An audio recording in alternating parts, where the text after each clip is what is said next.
პირველ ყოვლისა მოგესალმებით ყველას დიდი სიყვარულით და ჩემთვის ძალიან დიდი პატივია თქვენთან ყოფნა. ამ ტაძარში ყოფნა შემეცნების ტაძარი დაგირქმევიათ ამ სივრცისთვის და ეს ძალიან კარგია.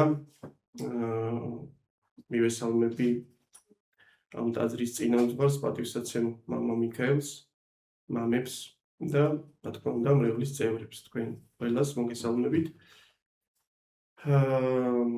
წინამ სტუმრებიდან გათვალისწინებით ცოტა მეუხერხულა მოსვლა, იმიტომ რომ ისეთ სახელოვანი ხალხი ყავდათ მოწეული ჩემამდე. მაგრამ მამა გიორგისთან ჩემი მეგობრობის და კიდევ სხვა ურთიერთობის გათვალისწინებით გადავწყვიტეთ, რომ მოვსულიყავით და თქვენთან ერთად გვემსჯელა ლიტურგიკულ საკითხებზე.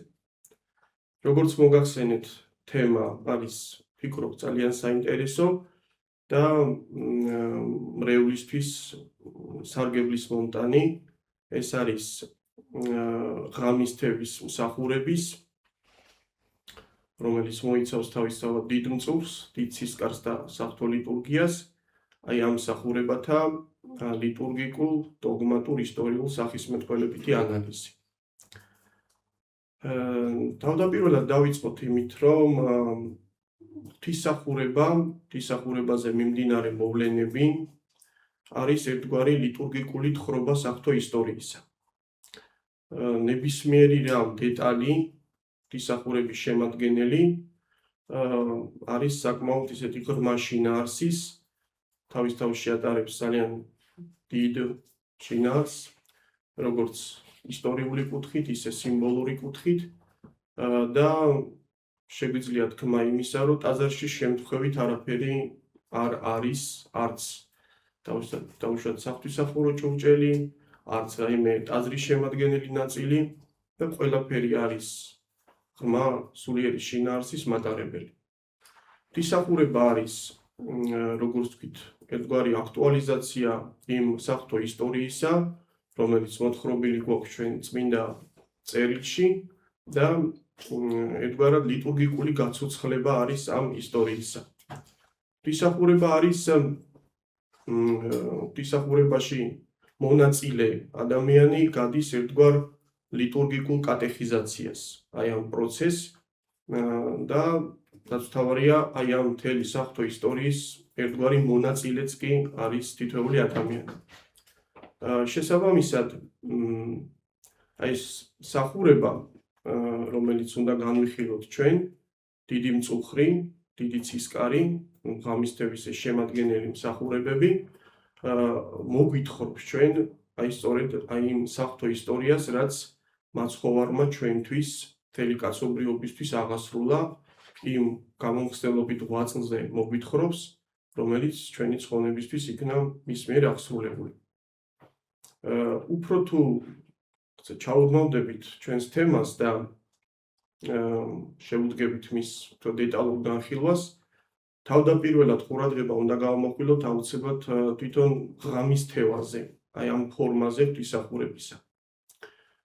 ძალიან საინტერესოა და დიდი ისტორია ღამისთევის ლოცვას და ლიტურგისტების შეფასებით ღამისთევის ლოცვის პრაქტიკა განაპირობა ერთი მხრივ რაღაც პრაქტიკულმა მხარემ, რომელიც გულისხმობს იმ ვრცელ დევნის პერიოდს, რომელიც ეკლესიას ჰქონდა რამდენიმე საუკუნის მანძილზე და ამ დევნამ განაპირობა ის, რომ ქრისტიანები, რომლებიც თავს აფარებდნენ სხვადასხვა ნაგებობებს, გაგიგიათ ალბათ თქვენ კატაკომბური თავშად ნაგებობანი, მიწისქვეშა ნაგებობანი, სადაც იკრიბებოდნენ ქრისტიანები და იქ ატარებდნენ თავიანთ ღვთისმსახურებას, ძირითად შემთხვევაში ეს ხდებოდა ხოლმე ღამით, რომ აი სწორედ აი ამ დევნელებისაგან თავი დაეცვათ მათ. ეს პირველი მიზეზია, რის გამოც რაც ღამისთევამ საზოგადო სახე შეიძინა და მეორე კიდე არის უფრო ვფიქრობ სულიერი მიზეზი, რამაც განაპირობა ღამისთევის ლოცვის პრაქტიკის დამკვიდრება ეკლესიაში და ეს სულიერი მხარე მდგომარეობს მეორედ მოსვლის, ანუ ქრისტეს მოსვლის მოლოდინში. იყო ასეთი შეხედულება ძველად, რომ ქრისტე უნდა უფალი იესო ქრისტე უნდა მოსულიყო ღამით და საფუძველი ამას ჰქონდა სახარებისეული თავისთავად. ჩვენ სახარებაში რამდენიმე ეპიზოდში ვხვდებით თავად მაცხოვრისგან ამგვარ ფრაზას, რომ იღვიძებდით, ღვიძარე იყვენით, რომ არ იცით როდის მოვა უფალი, როდის მოვა სიძე. აი ამდაგვარი და ეს ქრისტიანებს აღქმული ჰქონდათ როგორც მისი ღამით მოსვლა აუცილებლად. დროის მონაკვეთში მაცხოვრის მოსვლისა ისინი მაინც და მაინც ღამეს გულისხმობენ. ამიტომ ეს მღვიძარება, მარადის მღვიძარე იყვენით, აი ამ მნიშვნელობით იქნა პირველი ქრისტიანების მხრიდან გაგებული. ეშინოდათ ქრისტიანებს, რომ არ აღმოჩენილი იყვნენ იმ გუნური ხუთი ქალწულის დაუშვათ მსგავსად, რომლებსაც დაეძინათ და საბოლოო ჯამში გამოეპარათ სიძის მოსვლა. ამიტომ ეს ამ შიშმა ერთგვარად განაპირობა ის, რომ ქრისტიანები შეკრებულიყვნენ ღამე გაეტეხათ, ემსახურათ ღამე, რომ აი ამდაგვარი სიხარული არ გამოყვარვოდათ მათ.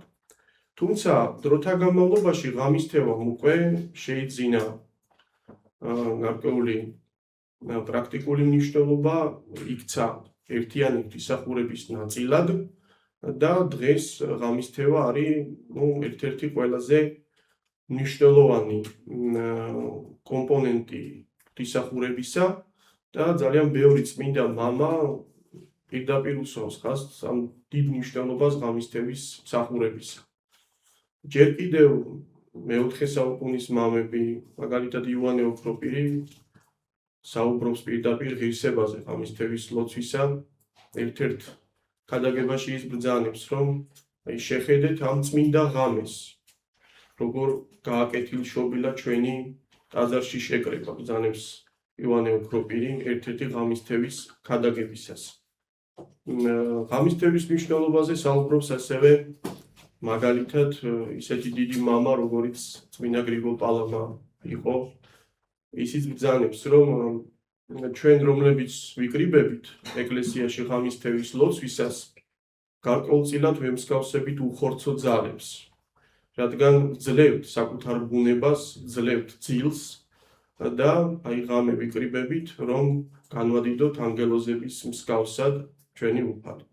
და კიდევ ბევრი მამა უთითებს ღამისთევის ლოცვის ძალიან დიდ ღირსებაზე. ძირითად შემთხვევაში აქ აქცენტი კეთდება ღამის მყუდროებაზე, რომ განსაკუთრებით ნაყოფიერია ღამისეული მსახურება და ლოცვა.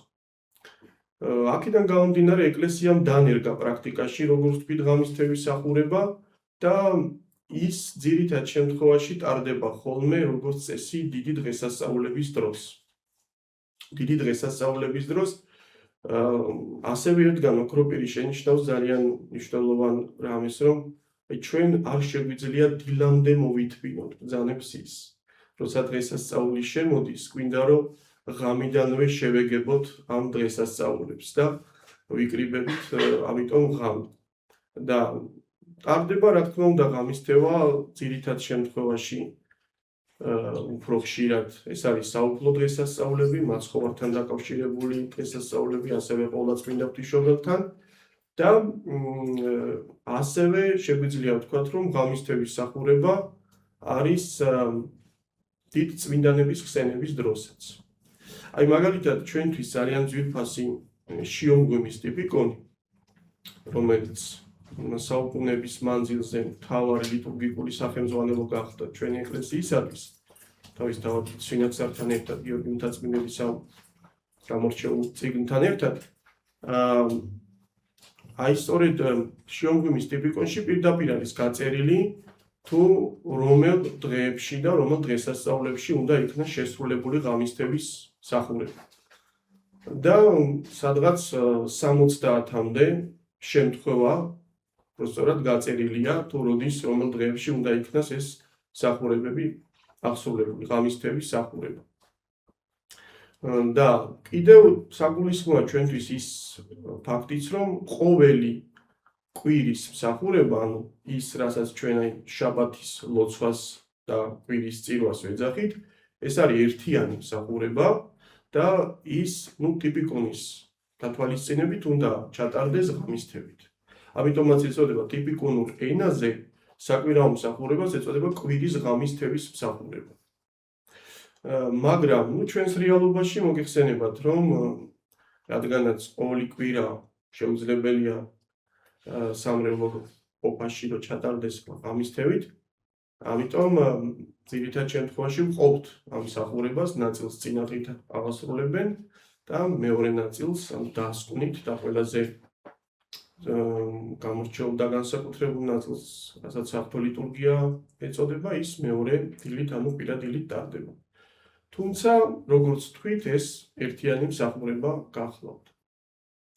არის პრაქტიკა ასეთიც, რომ საერთოდ ცისკარიც დილით ტარდება ხოლმე ლიტურგიასთან ერთად. ეს პრაქტიკაც ესე იგი ჩვენთან მართალია მწუხრი და ცისკარი ერთად არის წინადღით, მაგრამ არის მაგალითად პრაქტიკა იგივე საბრინძის ეკლესიაში, სადაც ცისკრის მსახურება დილით, კვირას დილით ტარდება და მას ებმის შემდგომ უკვე საღვთო ლიტურგია. აი სწორედ ამ ღამისთების მსახურების განხილვა გსურს თქვენთან ერთად და იმ დეტალების განხილვა, რომელიც არის შემადგენელი ღამისთების მსახურების ლოცვისა. როგორც თქვით, ღამისთების მსახურება იწყება დიდი მწუხრის განხილვით და დიდი მწუხრი არის ის საწყისი ნაწილი, რომლითაც იწყება ღამისთების მსახურება.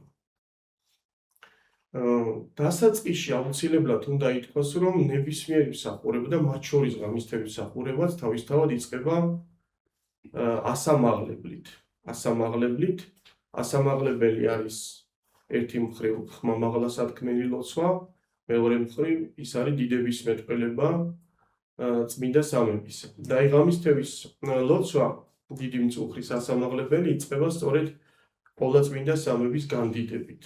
დიდება წმინდასა, ერთარსა, ყოფილსა და განყოფილსა სამებასა, ყოვლადვიაც და მარადის და უკუნითი უკუნისამდე, ამას ასამაღლებელი ხსნის ერთგვარად მსახურებას და მასში არის, როგორც ვუკვირდებით სიტყვებს, სწორედ წმინდა სამების შესახებ დიდების მეტყველება. ასამაღლებლები რამდენიმე არსებობს, აი დიდი მწუხრის ასამაღლებელი არის ერთ-ერთი ყველაზე განსაკუთრებული და გამორჩეული ასამაღლებელი, რომელშიც, როგორც ვთქვით, განდიდებულია ყოვლადწმინდა სამება.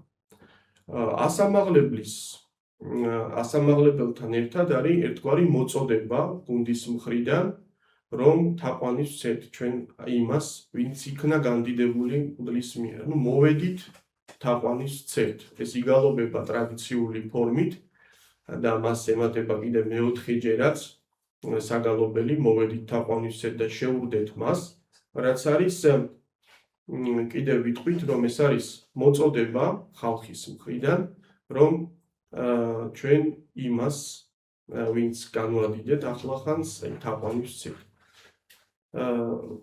უფრო ადრე, ვიდრე ასამაღლებელი იქნება, საგულისხმო არის ასევე დიაკვნის მოწოდება ასეთი ფორმით, აღზდექინი. ეს ძალიან საინტერესო ასამაღლებელია, უფრო სწორად მოწოდებაა დიაკვნისა და შეგვიძლია გავიგოთ პირდაპირ მნიშვნელობითაც, რომ გულისხმობს ერთი მხრივ ფეხზე წამოდგომას, ამ კუთხით მოწოდებას, მეორე მხრივ გულისხმობს იმას, რომ ჩვენ გონება უნდა მოუმართოთ ლოცვისაკენ,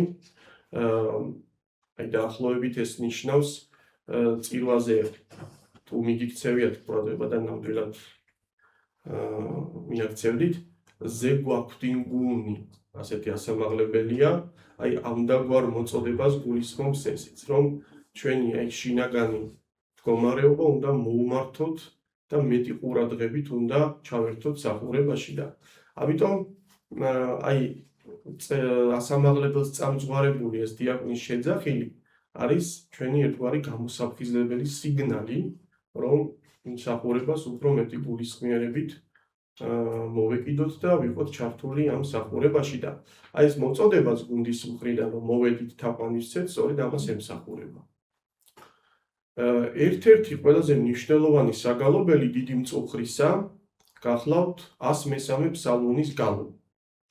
აკურთხევ სული ჩემი უფალსა. ეს ფსალმუნიც თავდაპირველად აი სწორედ ამ სიტყვებით იწყება აკურთხევ სული ჩემი უფალსა. ეს არის ფაქტობრივად ერთგვარად დიდების მეტყველება შემოქმედისადმი და მასში გადმოცემული არის სამყაროს შექმნა მთელი თავისი დიდებულებით. ეს ფსალმუნი და ამ ფსალმუნის გალობა მოგვითხრობს სამყაროს შექმნის ისტორიას.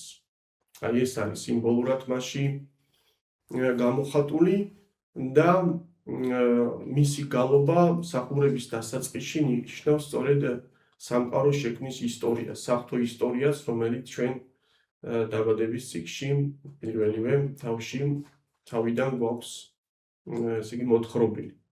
მღვდელი ამ დროს ააკამებს მთელ ტაძარს და ესეც მღვდლის ეს ქმედება სიმბოლურად დაკავშირებული არის სწორედ სამყაროს შექმნასთან. ის თითქოს და განასახიერებს, წარმოაჩენს შემოქმედს, რომელიც ქმნის სამყაროს. სიბრძნით ქმენ, ყოველივე სიბრძნით ქმენ. აი ამ ფსალმუნში ესეთი სიტყვები გაჟღერდება და აი ეს სიბრძნით ქმნილი სამყარო არის ჩატეული დასაწყის ფსალმუნში. 103 ფსალმუნის გალობა ისტორიულად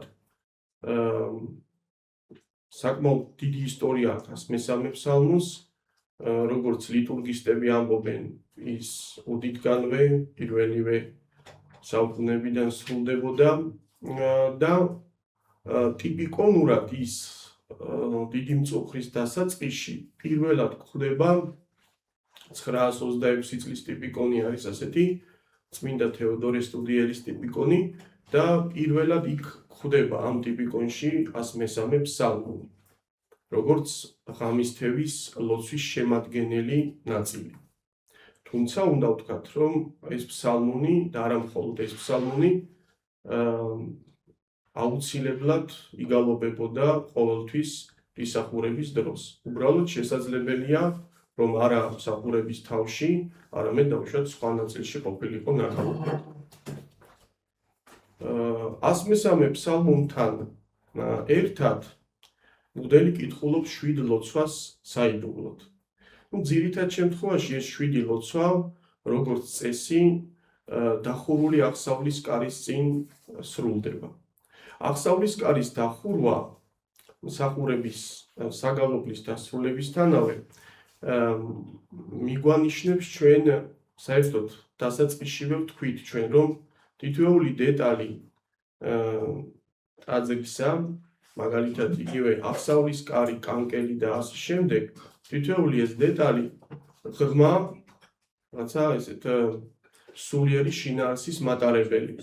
და მათ შორის აღსავლის კარის დახურვაც არის ერთგვარ სიმბოლურად ეს მიგვანიშნებს ჩვენ ადამის სამოთხიდან გამოდევნაზე. აი იმ საღვთო ისტორიაზე, რომელიც ჩვენი პირველმშობლის სამოთხიდან გამოდევნას შეეხება. და იმ მღვდელი, რომელიც დგას დახურული აღსავლის კარის წინ, ის სიმბოლურად წარმოაჩენს მგლოვიარე ადამს, რომელიც სამოთხის კართან დგას და განიცდის იმ თავის შეცდომას, თავის ჩადენილს და ცდილობს, რომ ეს თავისი სინანული ღვთის წინაშე ამგვარი ფორმით წარმოაჩენოს.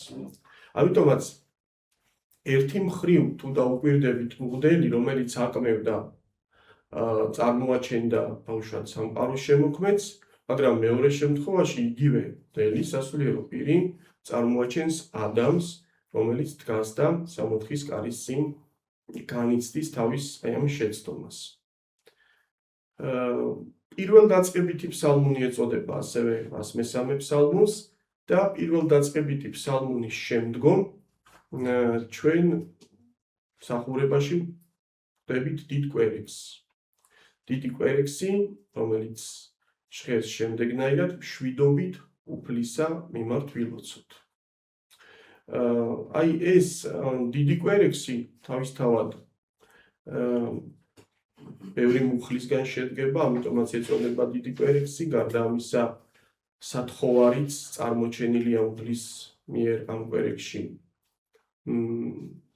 მეტად უფრო ღვთის წინაშე, ამიტომ აი დიდი კვერექსი ამიტომაც ეწოდა მას და დიდი კვერდა, რა თქმა უნდა, ეს არის ასევე სამშვიდობო კვერექსი, იგივე მშვიდობიანი კვერექსი, რადგან ძირითადი სათხოვარი ამ შემთხვევაში დიაკნის მხრიდან ეს არის მშვიდობაზე აქცენტირებული.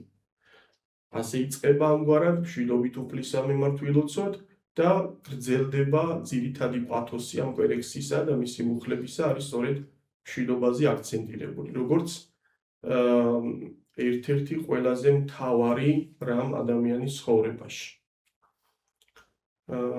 დიდი კვერექსის დასრულებისთანავე გაჟღერდება ახალი საგალობელი, ეს არის ნეტარ არს კაცი. ასეთი საგალობელი, გახსოვთ ალბათ ეს საგალობელი ღვთისმსახურებიდან, რომელიც ასევე არის ერთგვარი აი ადამის გლოვა და წუხარება ვახსენეთ ჩვენ. აი ეს საგალობელი არის თითქოს და ამ პათოსის გაგრძელება, ნეტარ არს კაცი. და აი ამ საგალობელში არის წარმოჩენილი ადამიანი თუ როგორი უნდა იყოს ის, რომ მან დაიბრუნოს დაკარგული, მან დაიბრუნოს ის, რაც ადამმა დაკარგა. ანუ ადამიანის ნეტარი მდგომარეობის გარკვეული სურათია დახატული ისეთი ადამიანისა, რომელიც პერსპექტივაში დაიბრუნებს სამოთხეს. ანუ ჩვენი პირველ მშობელი ადამი გოდებს და წუხს იმის გამო, რომ რაც დაკარგა და ცდილობს, რომ დაიხატოს იმგვარი სურათი, თუ როგორი უნდა იყოს ის, რომ სამოთხისეული სამყოფელი კვლავ დაიბრუნოს მან. ეს საგალობელი საკმაოდ ძველია, როგორც ლიტურგისტები აღნიშნავენ, ის მისი გალობა ჯერ კიდევ მე-6 საუკუნის საღვთისმსახურო განგებებში შეინიშნება, მაგრამ აი მე-8 საუკუნიდან ის უკვე როგორც ფიქსირებული და აუცილებელი საგალობელი, ისი არის შეტანილი საღვთისმსახურო წიგნებში. ასე რომ ნეტარ არს კაცი არის საკმაოდ ძველი და მნიშვნელოვანი საგალობელი. წუხრის მსახურების ვფიქრობთ წვერვალი და ყველაზე განსაკუთრებული მომენტი ეს გახლავთ საგალობელი უფალო ღაღად ვყავ შენდამი. აი ეს საგალობელიც არის ადამიანის დაცემული ადამიანის წუხარების გამომხატველი. ჩვენ თავში გამოგვჭა აგვენიშნა, რომ დიდი მწუხრი ზოგადად დაკავშირებული არის ძველი აღთქმის ეპოქასთან, ძველი აღთქმის პერიოდთან, როდესაც კაცობრიობა არის ხსნელის მოლოდინში და მწუხრის მსახურების აი შემადგენელი ელემენტები, შემადგენელი ნაწილები ერთგვარად არის ძველი აღთქმის საღვთო ისტორიის თხრობა, ეს ერთი და მეორე კიდევ ერთგვარი წინასწარმეტყველური უწყება მაცხოვრის განკაცების შესახებ. და აი უფალო ღაღადყავის ეს საგალობელიც ერთი მხრივ არის აი სამოთხე დაკარგული ადამიანის წუხილი, ერთი მხრივ ეს, მაგრამ მეორე მხრივ არის კიდევ ერთგვარი წინასწარმეტყველური უწყება ქრისტეს განკაცების შესახებ.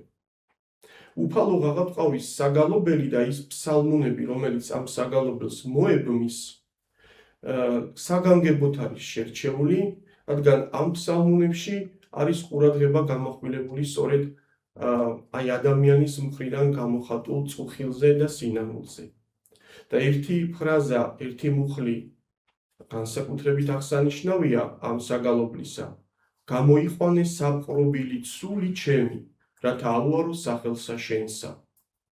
მაშასადამე ეს საპყრობილე,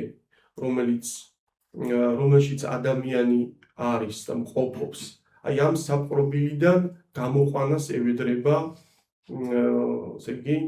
ადამიანი ღმერთს. და ეს საპყრობილე და მისგან გამოყვანა ჩვენ უნდა ვიგულისხმოთ, რომ ეს არის სწორედ ის პერიოდი, ანუ ძველაღთქმისეული პერიოდი, რომელშიც ადამიანი იმყოფება და ამ პერიოდიდან, ამ 60 დაკარგული და მწუხარე პერიოდიდან გამოყვანას ევედრება ღმერთს ადამიანი. ამ დროს მეორედ აღესრულება კიდევ კმევა.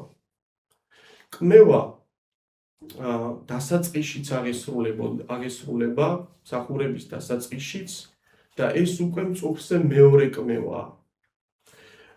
საკმევლის კმევა არის საკმაოდ მნიშვნელოვანი ნაწილი მსახურებისა. წმინდა ბასილი დიდი ასეთ განმარტებას აძლევს საკმევლის კმევას და ზოგადად სატაძრო ღვთისმსახურებისას, კმევის მნიშვნელობაზე საუბრისას, ეს დიდი მამა საუბრობს, რომ სასაკმევლე მოასწავებს კაცებასა ღმრთისასა, ხოლო ცეცხლი ღმრთეებისა მადლსა. სუნელება ის საკმეველისა მოასწავებს სუნელებასა მას სულისა წმინდისასა. აი საკმაოდ მნიშვნელოვანი განმარტებაა ეს და მასში წარმოჩენილია თუ რა დიდი მნიშვნელობის მატარებელი არის ღვთისმსახურების დროს კმევა. კმევას აქვს როგორც ესეთი სულიერი მნიშვნელობა, როგორც აი ბასილი დიდმა განმარტა, მაგრამ აქვს ამავე დროს პრაქტიკული მნიშვნელობაც, რომ ის ერთგვარად აძლიერებს ჩვენს ლოცვით მდგომარეობას, კეთილგანგვაწყობს. ეს სურნელება, კეთილსურნელება აღგზრავს ერთგვარად ლოცვისაკენ. ამიტომაც ღვთისმსახურების დროს ძალიან დიდი მნიშვნელობა ენიჭება საკმევლის კმევას. უფალო ღაღატყავი და ეს ფსალმუნები, რომელიც იკითხება, მხოლოდ ფსალმუნები არ არის, მასში არის გარკვეული ჩასართავები. სხვადასხვა მსახურებაზე, სხვადასხვა ღამისთების ლოცვისას მუხლების რაოდენობა იცვლება. აი მაგალითად, კვირაობით უფალო ღაღატყავის ჩასართავების რაოდენობა არის 10. ზოგიერთი განმარტებელი ლიტურგისტი ბრძანებს და ადარებს აი ამ 10 ჩასართავს თითქოს და მოსეს 10 მცნებას, რომელიც ძველი აღთქმის ადამიანისთვის იყო ერთგვარი სახელმძღვანელო, გზის მაჩვენებელი, თუ როგორ უნდა ეცხოვრა ადამიანს. აი უფალო ღაღატყავის ეს საკვირაო 10 დასდებელი სწორედ აი ამას მოასწავებს, როგორც ბრძანებს არაერთი ლიტურგისტი. უფალო ღაღატყავის ფსალმუნები და დასდებლები ბოლობდება საოცარი საგალობლით, რომელსაც ეწოდება დოგმატიკონი.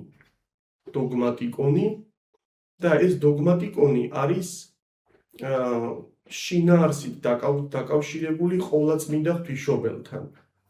ამიტომაც ქვია მას ეს შემთხვევით არ არის ეს სახელი დოგმატიკონი შერჩეული ამ საგალობლისთვის, რადგან მასში არის დოგმატური სწავლება გადმოცემული ყოვლადწმინდა ღვთისმშობლის და ძეღვთისას განკაცების შესახებ. სულ გვაქვს 8 დოგმატიკონი და ეს 8 დოგმატიკონი მონაცვლეობს კვირათა მიხედვით.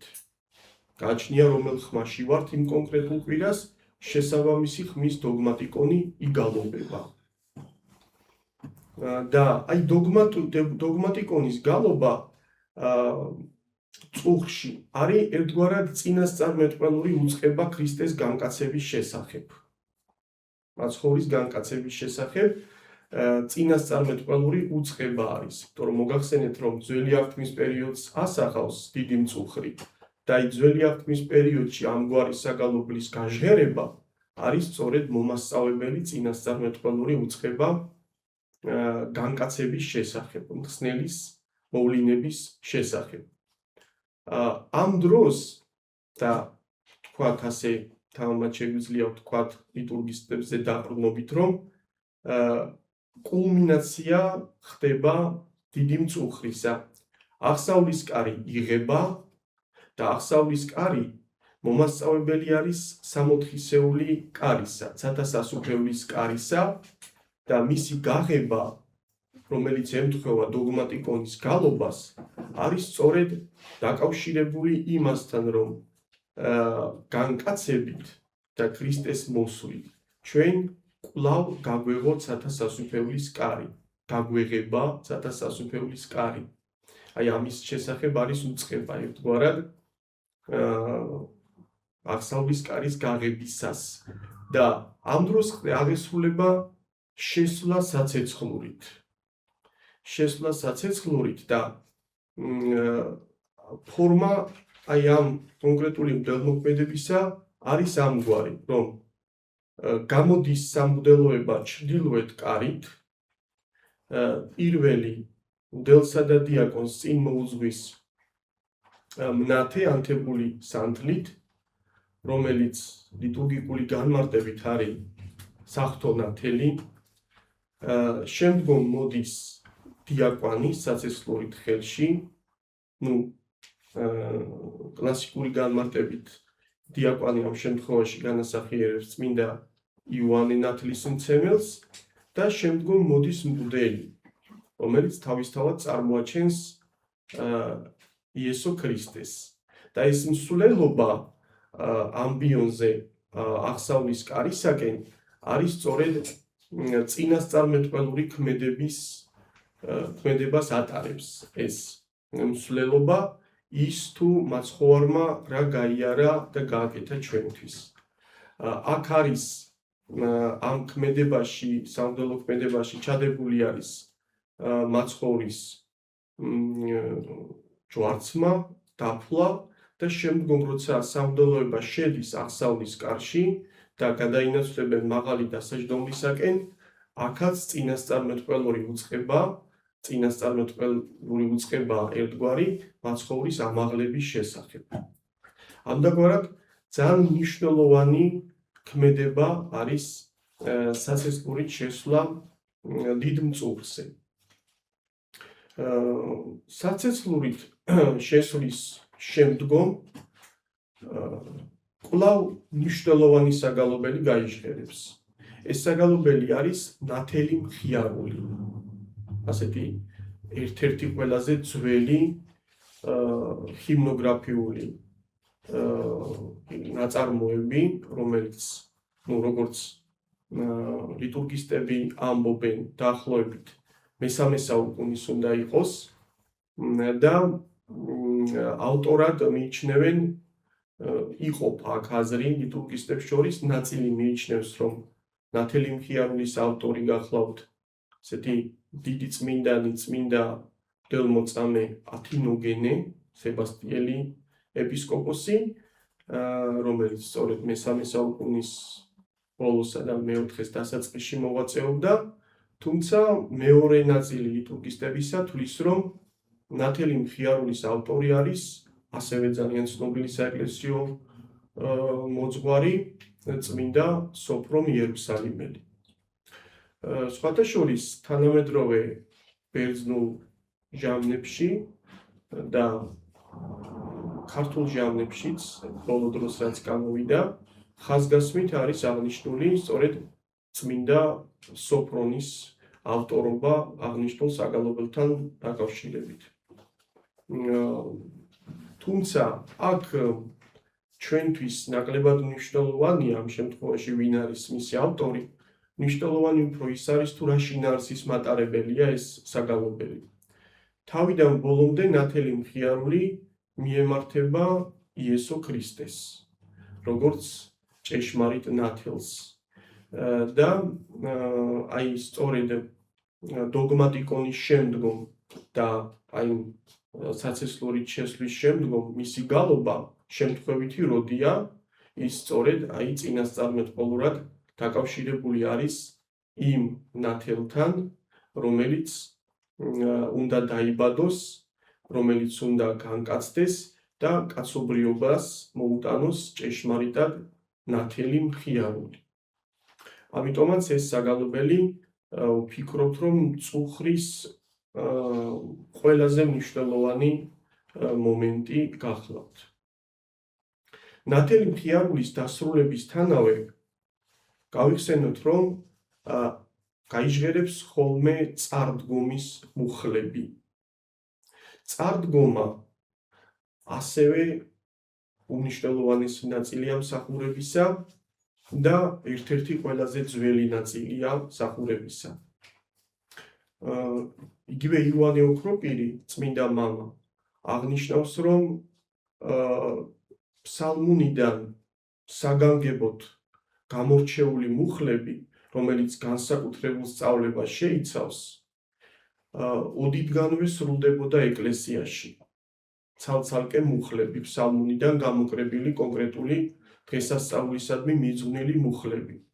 და მაგალითად, კვირაობით ჩვენ, როდესაც ვისმენთ ამ წარდგომას, გაიჟღერებს ხოლმე მუხლი, უფალი სუფევს შვენიერება შეიმოსა, რომელიც ღვთის განსაკუთრებულ ძლიერებას, ღვთის განსაკუთრებულ სუფევას გულისხმობს და ეს მხოლოდ და მხოლოდ საკვირაო წარდგომა გახლავთ. მხოლოდ და მხოლოდ კვირას გაიჟღერებს ხოლმე ეს წარდგომა თავის მუხლებთან ერთად, რომელსაც დიაკვანი წარმოთქვამს საგანგებოდ მაღალ ხმაზე და ეს საგალობელი გუნდის მიერ რამდენჯერმე გაიჟღერებს ხოლმე ასევე განსაკუთრებულად.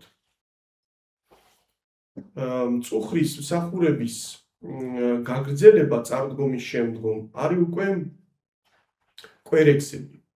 კვერექსები ჯერ სრულდება მრჩობლი კვერექსი, სიტყვა მრჩობლი ნიშნავს გაორმაგებულს, შესაბამისად ეს კვერექსი, რომელიც გაიჟღერებს მწუხრის მსახურებაში, თავის თავში მოიცავს განსაკუთრებულ სათხოვარს, შეიძლება ვთქვათ გაორმაგებულ სათხოვარს ღვთისადმი, ამიტომაც იწოდება ის მრჩოვლად გაორმაგებულ კვერექსად. ისევე როგორც მის შემდგომ თხოვნითი კვერექსი, რომელიც ასევე განსაკუთრებულია და თუ ჩვენ მაგალითად ტრადიციული კვერექსის დროს გუნდი პასუხობს უფალო შეგვიწყალენს კონკრეტულ მუხლზე, თხოვნითი კვერექსის დროს უფალო შეგვიწყალე იცვლება მოგვმადლენ უფალოთი. ითქოს და გამოვითხოვთ ჩვენ გარკვეულ წყალობას ღვთისაგან. ამიტომ ეს გუნდის საგალობელშიც არის გამოხატული და ამდაგვარი ფორმით გალობს გუნდი მოგვმადლენ უფალო. და მწუხრი, რომელიც დასკვნით ფაზაში გადადის, აქ უკვე გაიჟღერებს ასეთი ღვთის ასამაღლებელი მშვიდობა ყოველთა და დიაკვნის მოწოდება თავნი ჩვენი უფალსა მოუდრიკნეთ. და ამ დროს ერი იდრეკს თავს და გალობს გუნდი დასულისაცა შენისა თანა. როგორც ლიტურგისტები აღნიშნავენ, ეს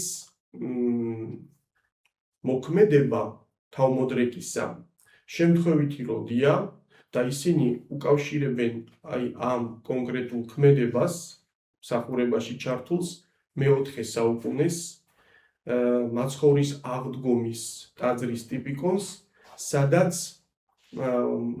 ეპისკოპოსი, როდესაც ხალხს ლოცავდა, სწორედ თითოეულს ადებდა თავზე ხელს და რა თქმა უნდა, ასე დროს ადამიანი თავს იხრიდა ეპისკოპოსის წინაშე, ასე რომ დიაკვნის მოწოდება თავნი ჩვენი უფალსა მოუდრიკნეთ, ერთი მხრივ სწორედ ამის მიმანიშნებელია, რომ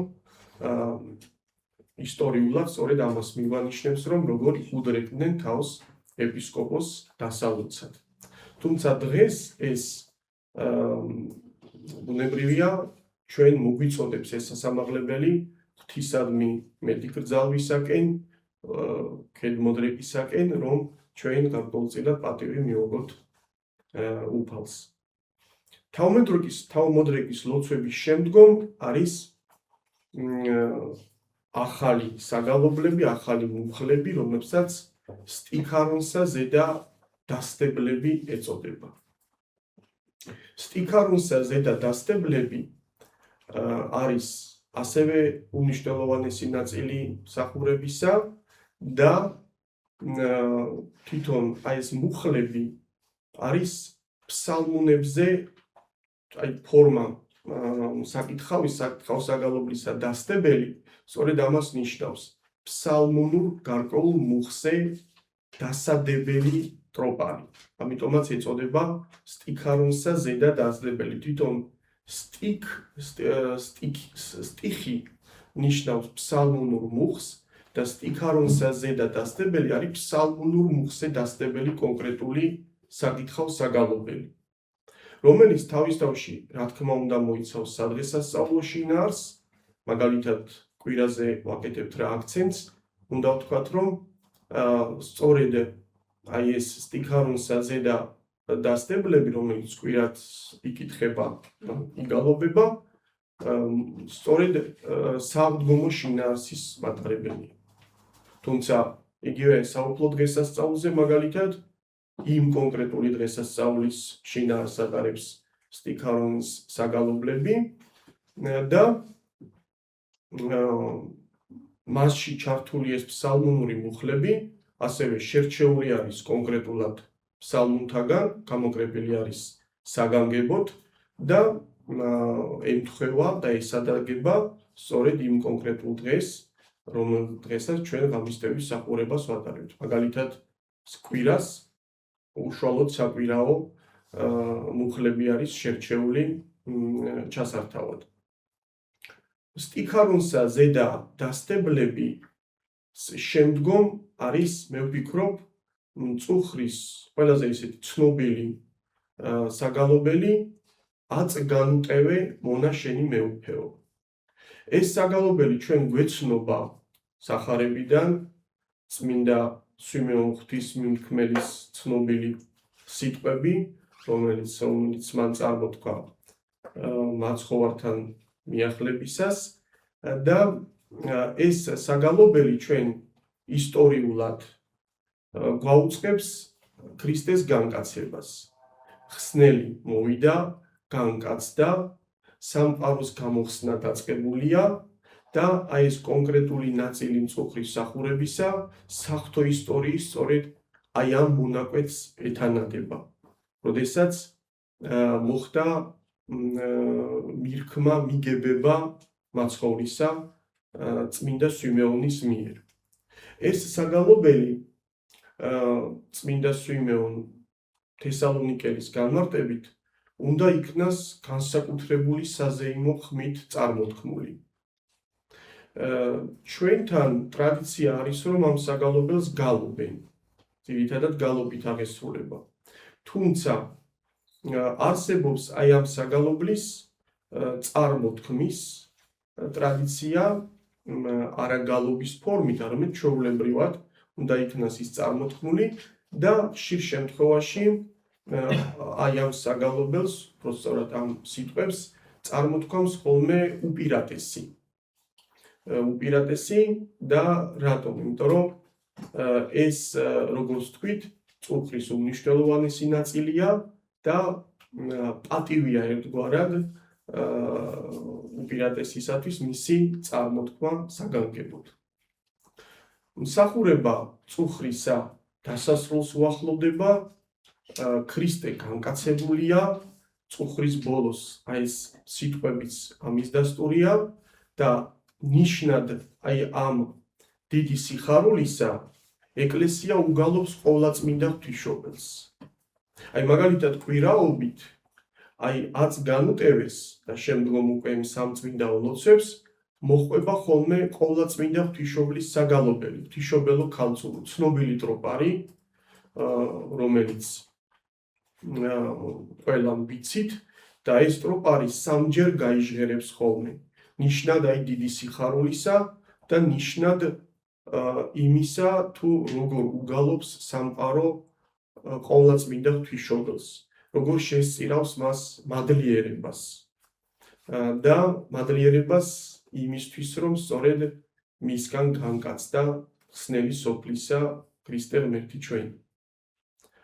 და მსახურების დასასრულს, უпростоრად მწუხრის დასასრულს, გაიჟღერებს ასევე მუხლი. იყავნ სახელი უფლისა კურთხეულ ამიერითგან და უკუნისამდე.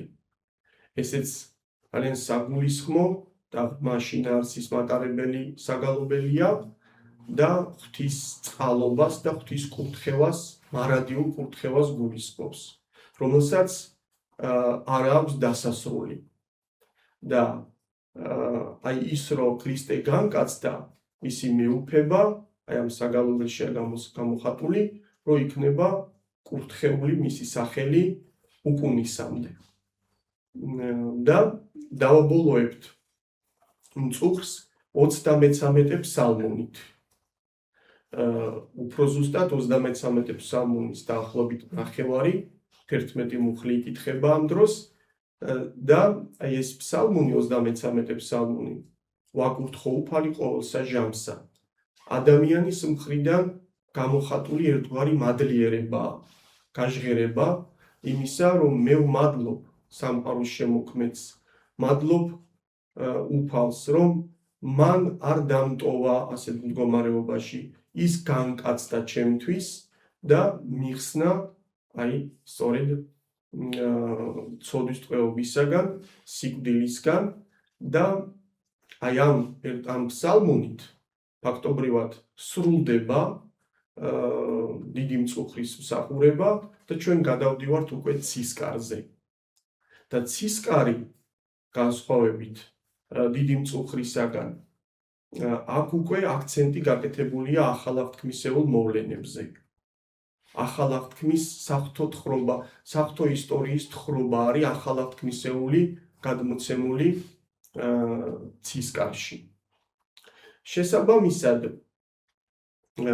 ჩვენ როდესაც კიდევ ერთხელ რომ შევაჯამოთ დიდი მწუხრის მსახურება, ჩვენ როდესაც მწუხრზე და მწუხრის შემადგენელ აი ამ საგალობლებზე და საკითხავებზე ვსჯელობთ, უნდა ვთქვათ, რომ თავისთავად დიდი მწუხრი დაკავშირებულია ძველი აღთქმის პერიოდთან, დაკავშირებულია იმასთან, თუ რამ გამოიარა კაცობრიობამ ადამიანიდან მაცხოვრის განკაცებამდე და ეს საგალობლებიც ხშირ შემთხვევაში ძველი აღთქმის გარკვეულ მოვლენებს მოგვითხრობს, თუმცა მასში, როგორც შევნიშნეთ ჩვენ, არის გამოკრთომანი, წინასწარმეტყველური უწყებანი ახალი აღთქმისეული გარკვეული მოვლენების შესახებ. იგივე დოგმატიკონის გალობა მაგალითად არის წინასწარმეტყველური უწყება ქრისტეს განკაცების შესახებ. რაც მწუხრთან დაკავშირებით უნდა ითქვას აუცილებლად, ეს არის მწუხრში ჩართული ლიტანიობის მსახურება, რომელიც აუცილებელი კომპონენტია ღამისთევის მსახურებისა. მართალია, ლიტანიობა უშუალოდ მწუხრის შემადგენელი ნაწილი არ არის, ის ჩართულია, დამოუკიდებელი მსახურებაა შეიძლება ვთქვათ ლიტანიობა, მაგრამ ის არის ჩართული მწუხრში და როგორც ვთქვით, უმნიშვნელოვანესი კომპონენტია ღამისთევის ლოცვისა. მწუხრში ჩართული ლიტანიობის მსახურება ბოლოვდება პურის კურთხევით. პურის კურთხევით და იკურთხება 5 პური, რაც სიმბოლურად მაცხოვრის მიერ აღსრულებულ აი დიდ სასწაულს სახარებისეულ სასწაულის შესახებ მოგვითხრობს 5 პურით 5000 კაცის დაპურების შესახებ. პურთან ერთად გახსოვთ ალბათ იკურთხება ღვინო ასევე და ხორბალი და ზეთიც. და ლიტანიობა ერთ-ერთი ძველი და გამორჩეული მსახურებაა, მაგალითად ჯერ კიდევ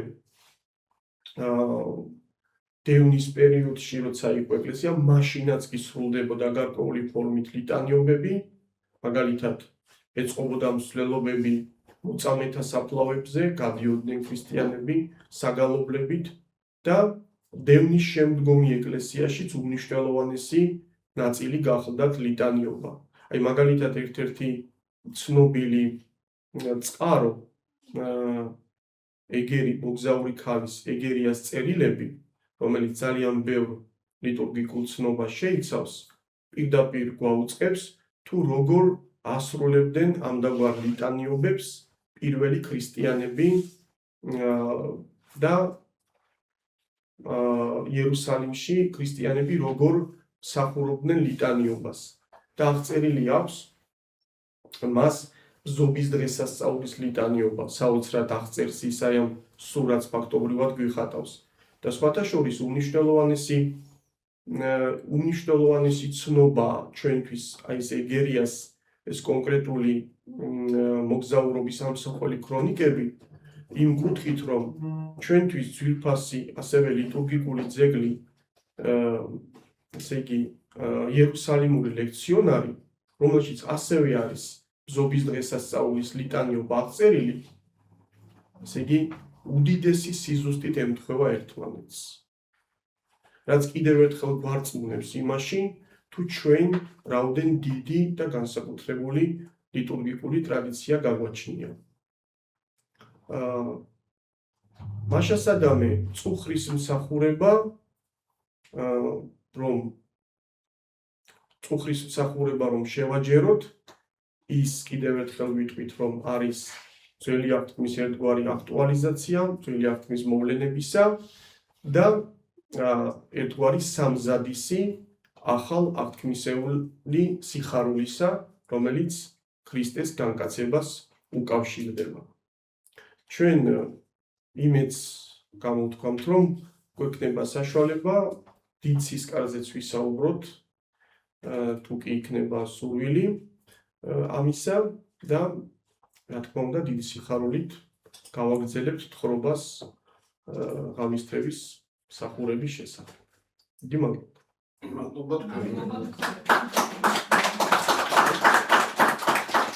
დიდი სიამოვნებით უპასუხებ კითხვებს, თუ კი გაქვთ ესეთი კითხვები, შევეცდები რომ გაგცეთ.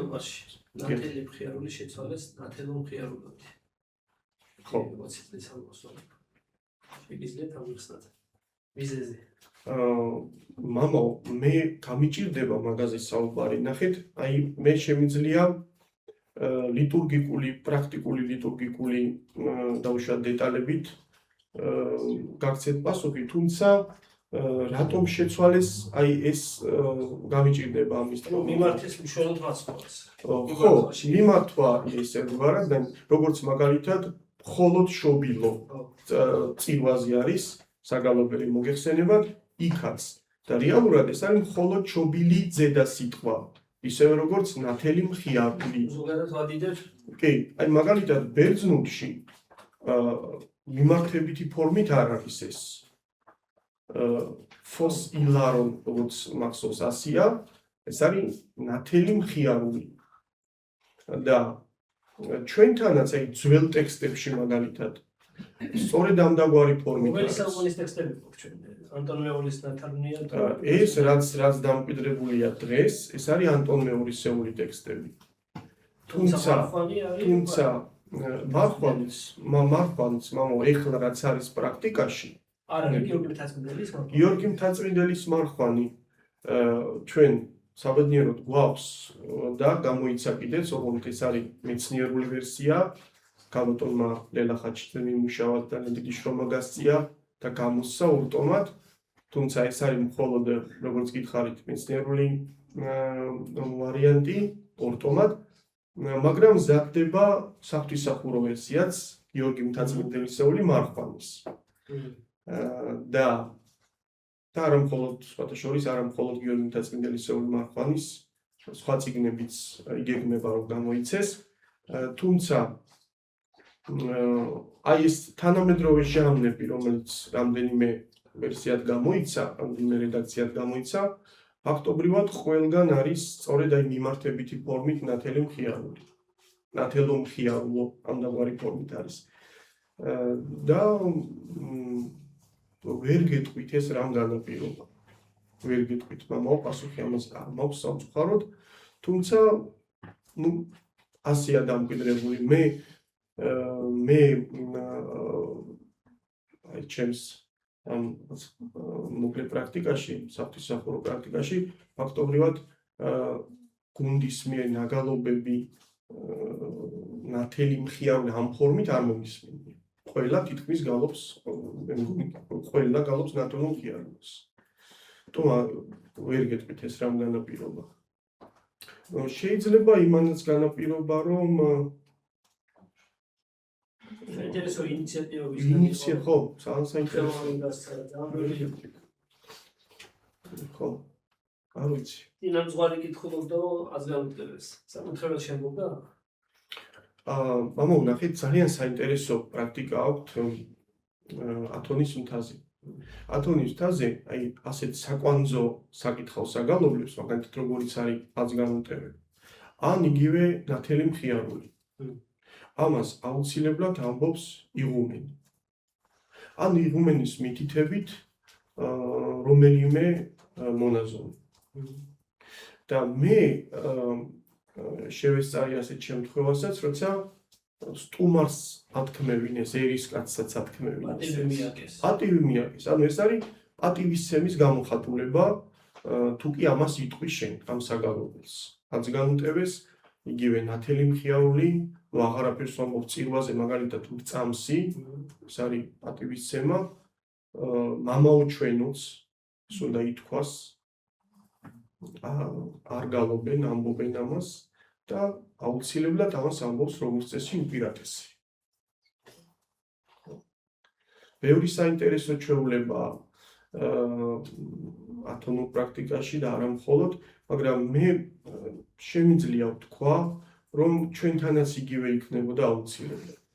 იმიტომ რომ აი დასაწყისში ვახსენე შიომღვიმის ტიპიკონი, რომელიც არის უმნიშვნელოვანესი ძეგლი, ლიტურგიკული ძეგლი გიორგი მთაწმინდელის სვინაქსართან ერთად, დიდ სვინაქსართან ერთად და რო ვადარებდი თანამედროვე ათონურ საფრთხისმსახურო პრაქტიკას და აი შიომღვიმის მონასტრის ტიპიკონის მითითებებს, ფაქტობრივად იდენტურია ეს ყველაფერი.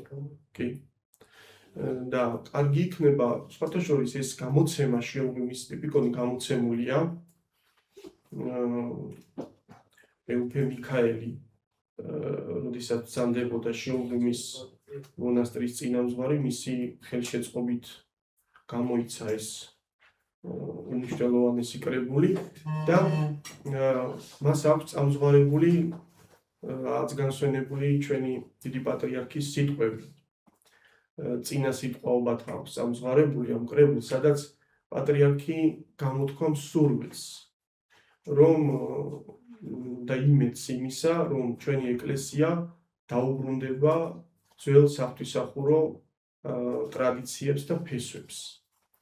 და იმედია, რომ მისი ეს სურვილი ასრულდება და დაუბრუნდებით აი ამ ძველ საფრთხისმსახურო ფესვებს. რა თქმა უნდა, გვაქვს მამაო, წყაროები გვაქვს, წარმოიდგინეთ, ერთიარო კრებული გვაქვს სრული სახით, ფაქტობრივად უნაკლულოდ და თან მით უმეტეს გამოცემულიც არის და მეორე კიდევ ამის გარდა, როგორც ვთქვით, გვაქვს წმინდა გიორგი მთაწმინდელის დიდი სვინაქსარი, რომელიც ასევე უნიკალური და მნიშვნელოვანი საფრთხისმსახურო ძეგლია, ლიტურგიკული ძეგლია ჩვენთვის და ფაქტობრივად სახელმძღვანელო წიგნია ეს. სახელმძღვანელო წიგნია ჩვენთვის, რომელიც თავის დროზე ამ წმინდა მამამ შეადგინა, დაწერა და გამოაგზავნა ჩვენთვის საგანგებოდ. ამით გვეხემძღვანელა და ხელმძღვანელობდა კიდეც ეკლესია. შიომღვიმის ტიპიკონის თავშად სანამ ითარგმნებოდა, შიომღვიმის ტიპიკონი არის იგივე საბაწმინდური ტიპიკონი. და სანამ ეს ტიპიკონი ითარგმნებოდა შიომღვიმისა, ფაქტობრივად დომინანტი იყო დიდი სვინაქსარი. და მერე უკვე შიომღვიმის ტიპიკონთან ერთად თანაარსებობდა დიდი სვინაქსარი, ფაქტობრივად აი სანამ ჩვენი ეკლესიის ავტოკეფალია გაუქმდებოდა, მანამდე ჩვენ აი ამ ორი ტიპიკონით ხელმძღვანელობდით. მაგრამ დღეს ვფიქრობ, რომ არის დრო გარკვეული ცვლილებებისა. და იმედია, რომ დაიწყება მიმართულებით გარკვეული შეძლებები. კითხვები არ გვაქვს? ერთი კითხვა მაქვს. დიახ. როდესაც მე დავიწყე კითხულობს, მაგალითად და ეს წირვა მიმდინარეობს და გაბოლოებებზე, მაგალითად ჩვენთან, როდესაც არის ან აი ესე ჩვენთან რო ითქვას, აი მით რაიმე შავდება? უფრო ზუსტად გვანცა რას გულისხმობთ ჩვენთან? დაბოლოებები რო არის, მაგალითად უფრო ძველ ქართული ჩვენთან, აი თან დაბოლოება მაგალითად. ბაშნელი გრამატიკული დაავადებაში უნდა გადავცვალოთ. ხო, აი მაგალითად რო ვთქვათ თქვენ ჩვენთან. ხელმძღვანელობთ თანამედროვე გრამატიკით. დიახ, არა, უბრალოდ რო ვთქვათ მეთქინა ამ შემთხვევაში რაიმე შავდება თქო? იცით რა არის? მე ასე მგონია, რომ მითითებები როგორც გვაქვს ჩვენ, აი ძალიან ლიტურგიკული ტექსტები არის ძალიან ფაქიზი რა. აი ესე უხეშად ჩარევა რაღაცის ამოკლება ან ჩამატება. მე ვფიქრობ, ჩემი პირადი აზრია ეს გარკვეული დანაშაულია. ხო, იმიტომ რომ მე მამაოსგან გამიგია, რომ აი ესე კი არა, ესე წაიკითხე რა თუნდა ჩვენთან ესე და ამიტომ აქედან გამომდინარე მე მაინც ამ შემთხვევაში კონსერვატორი ლიტურგისტი ვარ და მაინც ვფიქრობ, რომ ძველი ტექსტები, ძველი ნორმები აუცილებლად უნდა იქნას დაცული. მე მეცაც გეტყვი თქვენცა, აი ხშირად გამიგია მაგალითად, რომ აი იოტების გამოყენება ან დავუშვათ ვიეს გამოყენება იმ ტექსტებში და სიტყვებში არ გვინდა ეს ამის გამოთქმა ესე ხაზგასმით და დავუშვათ საერთოდ ამოვაგდოთ ის იოტა და ავთქვათ. ამ შესაძლებელი. არა, ნახეთ, პირიქით ვამბობ, რომ გამიგია ასეთი აზრი, რომ ითხოვენ დავუშვათ იოტის ამოღებას. არც ამას არ მივესალმები. რომ იმ იოტასაც ეხლა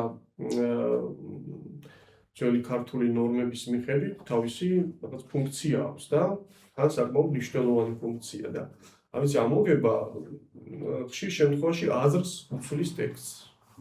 ძალიან ხშირად.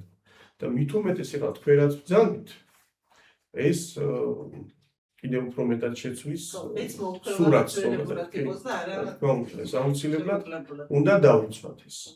აი მე მახსენდება ახლა იმ ამოღება ჩამატებაზე წმინდა გიორგი მთაწმინდელის ანდერძი, რომელიც აქვს დართული თუ არ ვცდები სადღესაც სწავლულზე აქვს ეს ანდერძი, სადაც მკაცრად განაჩინებს ეს დიდი მამა, რომ არავინ არ გაბედოს, რომ თუნდაც ერთი ასო ან ერთი სიტყვა ამოიღოს ან ჩაამატოს ხო ჩემს ნათარგმნსო, იმიტომ რომ იმდენად სრულყოფილი თარგმანია ეს, რომ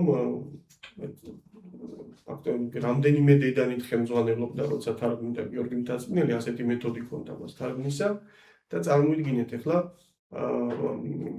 აი ასეთი დარწმუნებით ამბობს ის, რომ იმდენად სრულყოფილია ეს რაც მე ვთარგმნე, რომ არ არის ერთი სიტყვის ჩამატება ან ამოკლება კი არ შეიძლება და საკმაოდ ისეთი მკაცრი ტონით განაჩინებს ამას.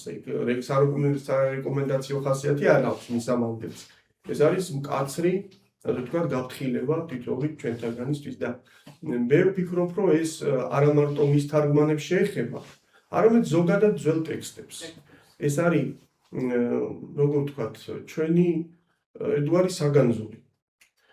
და დღესდღეობით თუ ჩვენ დაუკვირდებით, აი ძველი ქართული ენა გამოიყენება მხოლოდ და მხოლოდ ღვთისმსახურების დროს. და აი ღვთისმსახურებამაც რომ სახე უცვალოს აი ამ ძველ ქართულს, აი კლასიკურ ფორმას ძველი ქართული ენისა, ხო?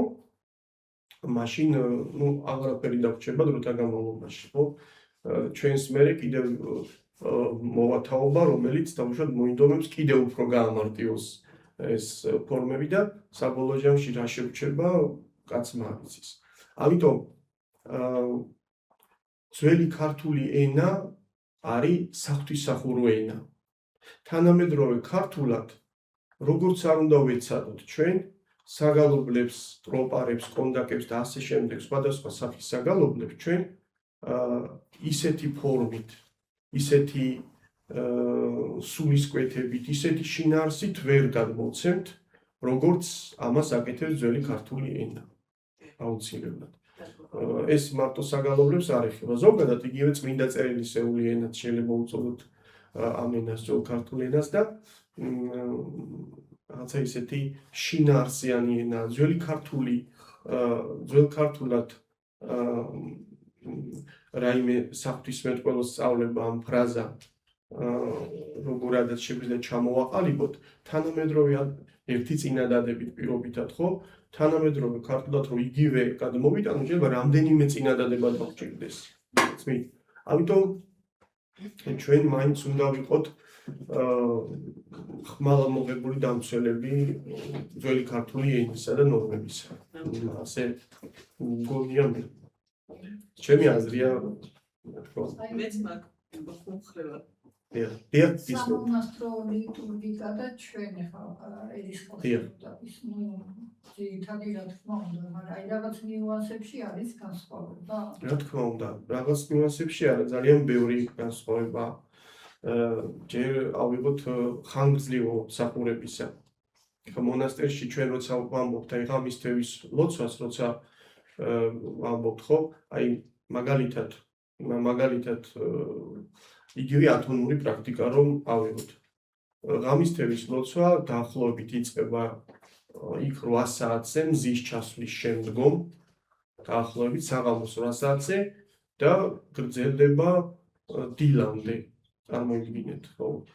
და ჩვენთან ხო ესე არ არის, ხო? რა თქმა უნდა, საგრძნობლად მოკლეა ეს მსახურება, ღამისთევის მსახურება ჩვენთან. ანუ სამრევლო მსახურება და სამონასტრო მსახურება თავისთავად არის განსხვავებული. ახსულებითი კუთხით, საგალობლების რაოდენობის კუთხით და ბევრი რამე არის, რა თქმა უნდა, მონასტერში მონასტრისგან განსხვავებული.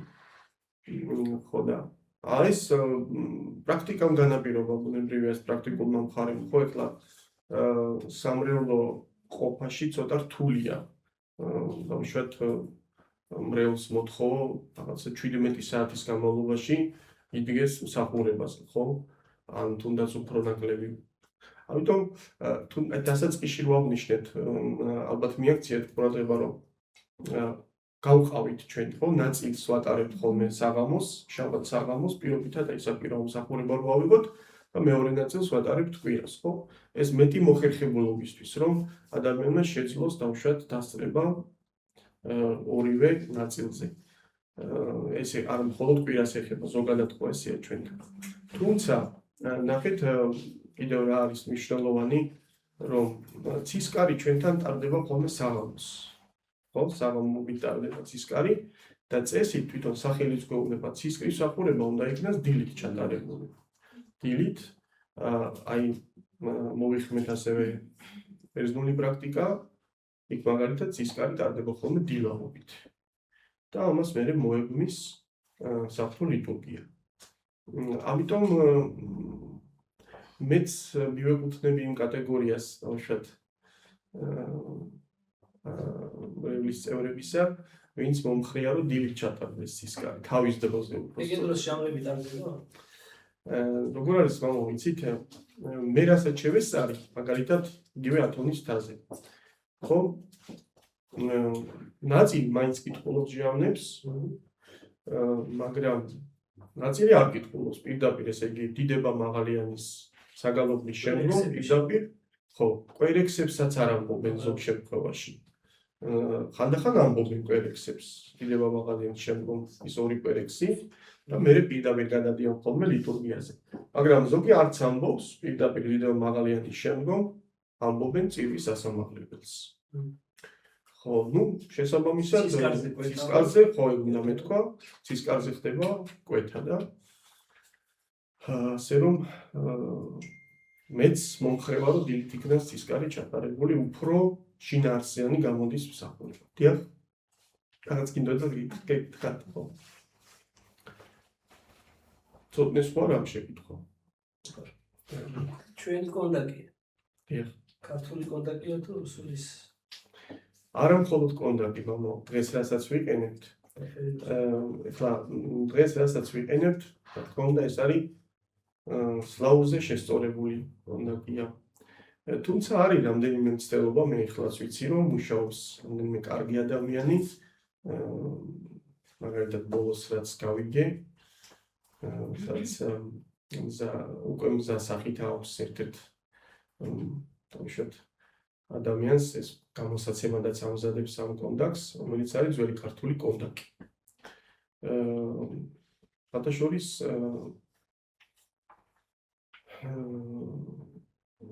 გვაქვს ეს მასალა, რა თქმა უნდა გვაქვს. უბრალოდ დღეს რასაც ვიყენებთ ეს კონტაქტები გასწორებულია რა მხრივ, აი მაგალითად იმპერატორის სახელები, მეფეების სახელები ამოღებულია.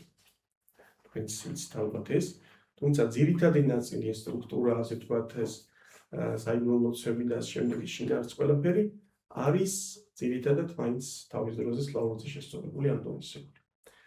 მაგრამ აი ამ კუთხითაც ჩვენ გამოვთხოვთ იმედს, რომ იმედია ლიტურგიკული ძვრების პერიოდი დაიწყება ხოლმე ასე იმედია რომ ეს ესე იქნება და თქმა უნდა ყველანი ჩვენ ამას მოვესწრებით. იმიტომ რომ იცით რა არის, აი სულ ვამბობთ ხოლმე სტუდენტებთანაც გულისტკივილით შევნიშნავთ, რომ ჩვენ რო არ გვქონდეს ეს მასალა, ну კიდე იმდენად გული არ დაგწყდება. მაგრამ არის ეს ყველაფერი გვაქვს ესეთი უდიდესი მასალა, ლიტურგიკული მასალა, ფაქტობრივად ყველა საღვთისმსახურო წიგნი ჩვენ შეგვიძლია რომ გავაცოცხლოთ ძველი წიგნები, თაწმინდელისეული წიგნები. და აგერ ვახსენე მარხვანი, რომელიც გამოიცა ხო საღვთისმსახურო, ალბათ მალე გამოიცემა. იგივე პარაკლიტონი მაგალითად, რომელიც აი ძირითადი საღვთისმსახურო წიგნია მთელი წლის განმავლობაში და არა მხოლოდ ბევრი პრიოდიონ ზატიკი და ასე შემდეგ. ეს წიგნები მე ვფიქრობ, რომ ელოდება თავის დროს, როდის ნახავს ასე იგი მზის შუბს. ასე რომ მე იმედი მაქვს, რომ დადგება ეს კარგი დროც და პერიოდიც. კარგით, მაშინ დავასრულოთ ხო ჩვენი შეხვედრა, თუ არა გაქვთ შეკითხვები და რა ვიცი, როცა იქნება ამის საშუალება, გავაგრძელოთ თხრობა ამის თემის ლოცვისა. რომ რაღაცნაირად შევკრათ ეს ჩვენი აზრი. მე უკვე აი ცისკრის შემდგომ როცა ლიტურგიას საფრთხო ამის წირვას მივადგებით, ვფიქრობ, რომ კიდევ უფრო მეტად საინტერესო იქნება თქვენთვის, იმიტომ რომ ლიტურგია მაინც ისეთი ნაწილია მსახურების, რომელშიც ყველანი მეტნაკლებად ვართ ჩართულები და ვიცით ეს საგალობლები და კურსში გვაქვს ეს ყველაფერი გამჟდარი და ამის რაღაცა ერთგვარად განმარტებაც თუ ვეცოდინება, უფრო მეტად და ნაყოფიერი იქნება ჩვენი სამრევლო ცხოვრება და მოღვაწეობა. დიდი მადლობა კიდევ ერთხელ შემეცნების ტაძარს წარმატებებს უსურვებ. იმედია რომ კარგი სტუმრები გეყოლებათ და ბევრი ნახვა, ხო? ბევრი ნახვა გიქნებათ. და ბევრი შეფასება, დადებითი შეფასება გექნებათ ბევრი. იმედი მაქვს ამის. დიდი მადლობა.